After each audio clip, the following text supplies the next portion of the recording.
What's good, people? Welcome to another banger episode. It's your boy Elijah, and I'm bringing you another Fuego.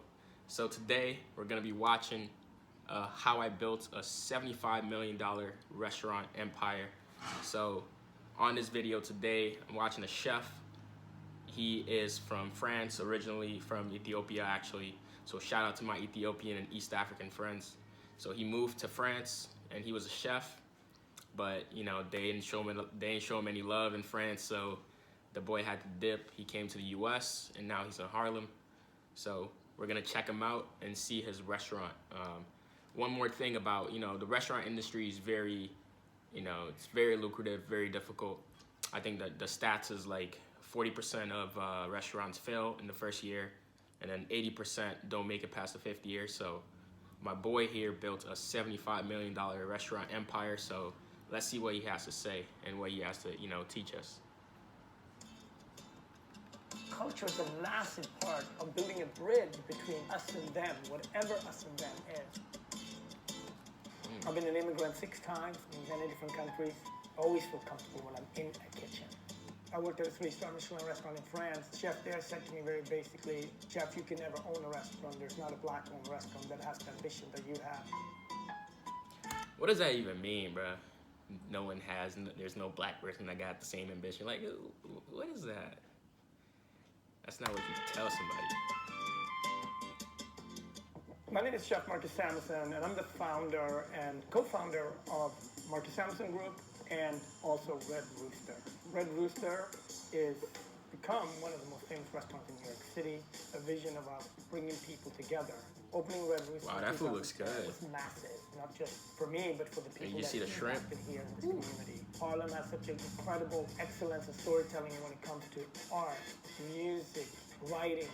And I like that. I like there. that. I wanted to do something. There's a lot of culture in the restaurant. You can tell. Look at this. And this broadcast is the story of Harlem, of its community to the world. This is different. The restaurant industry is one of the most incredible industries in the world because it's all about working together and overcoming. And we're in a moment right now with COVID where we're really challenged. But I've also seen during this time some of the best work in all of us. I might be the only Swedish that you know. I was born in Ethiopia, but raised in Sweden. What the?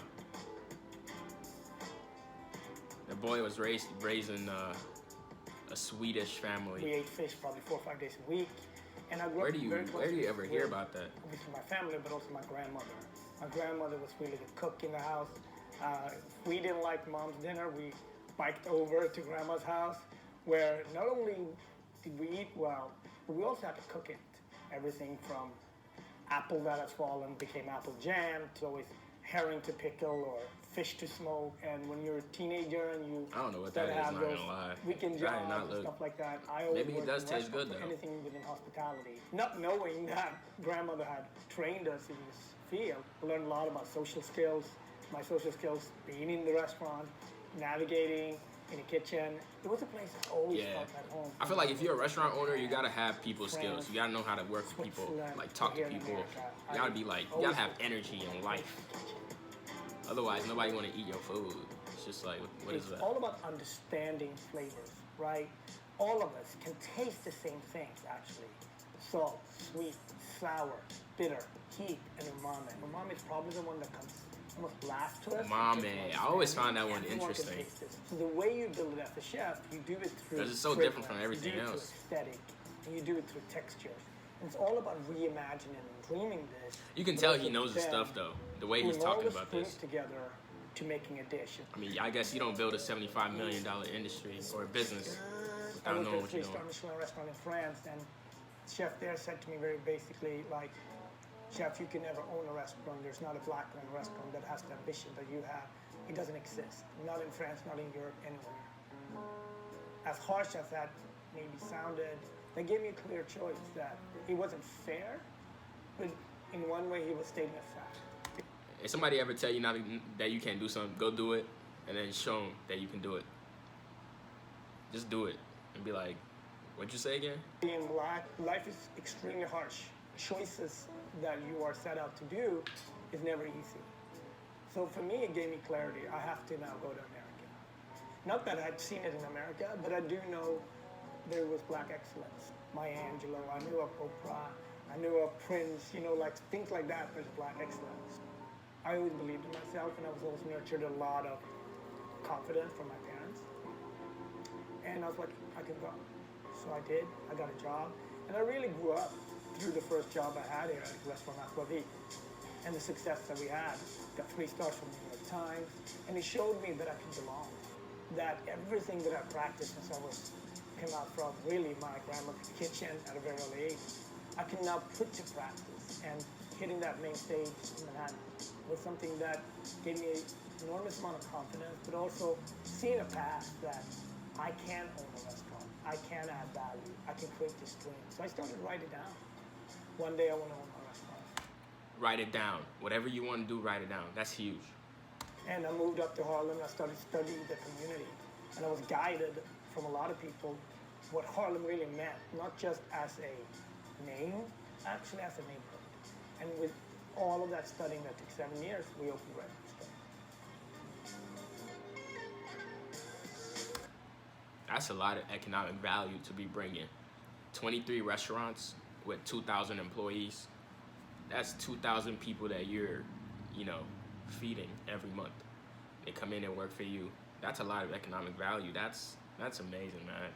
It's good to see a black man do something like this. For real. So that Southern food coming up north, that's what we celebrate here. Part of it has to do with the Great Migration, one of these most incredible events in American history. Well, we got so much out of jazz, music, so we know that. The fact that 6 million people moved from the south to north also changed how we eat. The other side of the menu is also through the lens of an immigrant, right?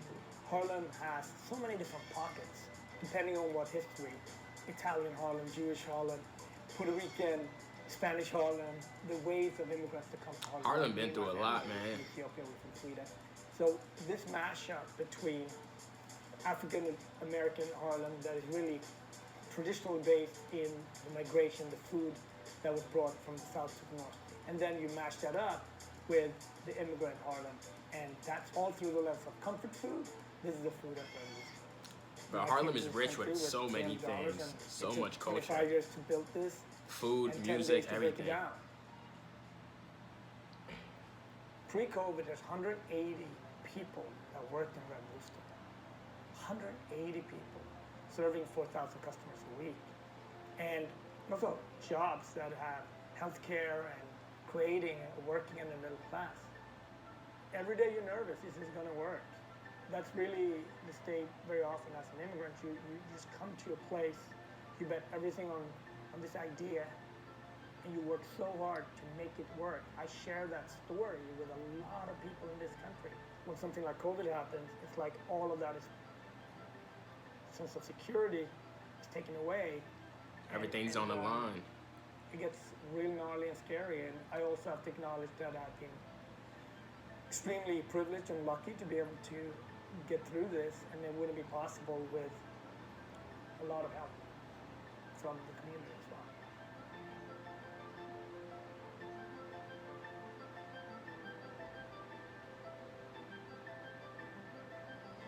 I mean, the restaurant community as we knew it pre-COVID, it's going to take 5-6 years to build back. There's no other way to look at it. But I can't put my head in my sand for 5-6 years. We got to work. We're grateful to loans and opportunities that local government and federal government gave restaurants. It was very hard to get them. Black and brown communities had a harder time getting to those loans. Oh yeah. That's facts. Boom. There you go. March 16th, we closed our restaurant in a traditional setting and became a community kitchen.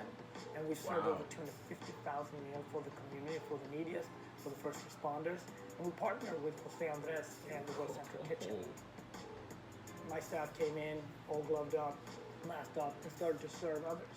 It would have been easier for most people just to sit out. We came to work. Hey, talk about innovation and talk about just a man with vision and planning. Store, as a chef, as a community leader, I have a role. It's not a passive role, I have an active role. Be passionate about your field, about the vertical you pick, because if you're going to be passionate and you're open to learn, you will never be out of work. Wow, this is a dope episode. This is crazy. This is crazy to me. So that was a video from Marcus Samuelson. Once again, shout out to all my Ethiopian friends, especially the immigrants I know that are grinding. I'm on y'all side, rooting for y'all always. But this is a crazy story. This man literally traveled. He was an immigrant. He was born in Ethiopia. He got raised by a Swedish family. He moved to France. He moved to the US. He opened a restaurant. COVID destroyed the restaurant industry, and he turned it into a community kitchen and started serving the community. So, crazy story, but this man is a man of vision, and I love that. So, thank you for stopping by, watching this banger. I'm gonna come to you with more hits, more fuego, more fire, more content. Let me know what you want to hear about or what you want to see. I got more content coming for y'all real soon. Stay tuned. Unreal. Oh no. I gotta cut this. I didn't even plug my laptop in. It just died.